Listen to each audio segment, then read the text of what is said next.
এক প্রিয় বোন আমাকে জিজ্ঞাসা করলো, হুজুর সাহেব আমার একটু সমস্যা বাসার মধ্যে। তখন আমি বললাম, প্রিয় বোন কি সমস্যা? তখন বোন কেঁদে কেঁদে বললো, হুজুর আমার বিবাহর 6 মাস হয় নাই, আমার স্বামীকে আমার দেখতে পারে না, আমার নামাজ পড়া দেখতে পারে না, আমি মানুষকে দান করে সেটা দেখতে পারে না। তখন আমি বললাম, প্রিয় বোন তুমি বিবাহ করার জন্য নির্বাচন পত্র ভালো খুঁজে পাও নাই, তোমার দিনদারি থেকে বিয়ে করা উত্তম ছিল, তুমি শুধু টাকাওয়ালা থেকে করছো, সেই জন্য তোমার কপালে এই দশা। তখন আমি বললাম, হে প্রিয় বোন শুনে রাখো, কখনোই টাকাওয়ালা দেখে বিবাহ করবো না, দেখবা যে তার ভিতরে ঈমান আছে কিনা, তার ভিতরে ইসলামের ধর্ম সম্পর্কে জ্ঞান আছে কিনা, সেটা দেখে বিবাহ করবেন। আল্লাহ তাআলা সকল মা বোনদেরকে উত্তম এবং ঈমান ও ইসলামের কথাগুলো মেনে নেওয়ার তৌফিক দান করুন, আমিন। আল্লাহ পাক রব্বুল আলামিন কুরআনুল কারীমের ভিতরে স্পষ্ট ভাষা জানাইয়া দিলেন, হে দুনিয়ার মানুষগুলোন, হে দুনিয়ার বান্দাগুলোন, শুনে রাখো আমি আল্লাহ তাআলা কোরআনুল কারীমের মধ্যে আয়াত নাজিল করে দিয়েছি, লিকুল্লি ইমরিইম মিনহুম ইয়াউমা ইযিন শানুন ইউগনি। আল্লাহ পাক রব্বুল আলামিন এই আয়াতের ভিতরে অনেক কষ্টকর কথা বলেছেন, অনেক কথা জানিয়ে দিয়েছেন। আমরা দুনিয়ার মধ্যে নিজের পিতা মাতার কথা সব সময় মনে করি, নিজের পিতা মাতার সাথে আমরা সব সময় ভালোভাবে কথা বলি, তাদের মায়া ছাড়তে পারি না, মহব্বত ছাড়তে পারি না।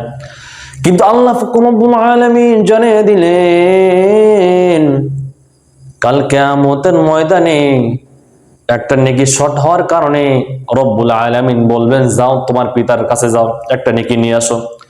তখন ওই বান্দা নিজের পিতার কাছে যায় বলবে, হে আমার রব্বুল আলামিন, আমাকে রব পাঠাইছে একটা নেকির জন্য, হে বাবা আমাকে একটা নেকি দাও। তখন নিজের বাবা বলবে, হে বান্দা, আমার দুনিয়ার মধ্যে আমি কোনো বিবাহ করি না, আমার কোনো ছেলে সন্তান ছিল না। তখন বান্দা হাউমাউ করে কান্না করে আল্লাহকে বলবে, আল্লাহ আমার বাবা তো আমাকে পরিচয় দিচ্ছে না। তখন আল্লাহ বলবে, যাও তোমার মাতার কাছে যাও। তখন নিজের মায়ের কাছে যা বলবো, হে আমার আম্মু, আম্মু একটি নেকির কারণে আমি জান্নাতে যাইতে পারতেছি না, আল্লাহ আমার একটি নেকি দাও, আমি জান্নাতে যাব। তখন নিজের মা বলবে, আমি দুনিয়ার মধ্যে আমার কোনো ছেলে সন্তান ছিল না, মেয়ে সন্তান ছিল না, আমি দুনিয়ায় কোনো বিবাহ করি নাই।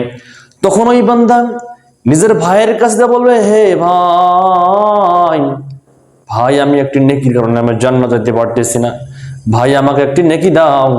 তখন নিজের ভাই বলবে, দুনিয়ার মধ্যে আমার কোনো ভাই ছিল না, আমার কোনো বাবা ছিল না, মা ছিল না। তখন ওই বান্দা আদম আলাইহিস সালাতু ওয়াস সালামের কাছে বলবে, হে আমার নবী, একটা আমাকে নেকি দাও, আমি জান্নাতে যাইতে পারতেছি না। তখন আদম আলাইহিস সালাতু ওয়াস সালাম বলবেন, হায়াদ্রি হায়াদ্রি, হায়রে আফসোস, আমি আমার আমল নিয়ে বাঁচি না, তোমাকে কি নেকি দিব। তখন ওই বান্দা সমস্ত নবীরকে যায় বলবেন, হে আমার রব্বুল আলামিন, আল্লাহ আমাকে আপনার কাছে পাঠাচ্ছেন একটি নেকি নেওয়ার জন্য। তখন সমস্ত নবী ভুলে যাবে।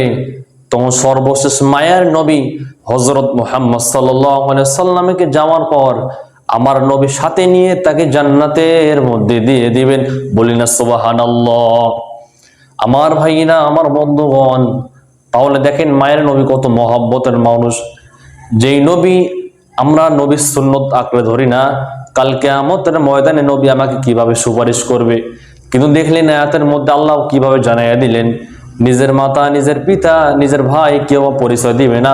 আল্লাহ তাআলা সবাইকে নবীর সুন্নতের উপর আমল করার তৌফিক দান করুন। সকলে বলে আল্লাহুম্মা আমিন।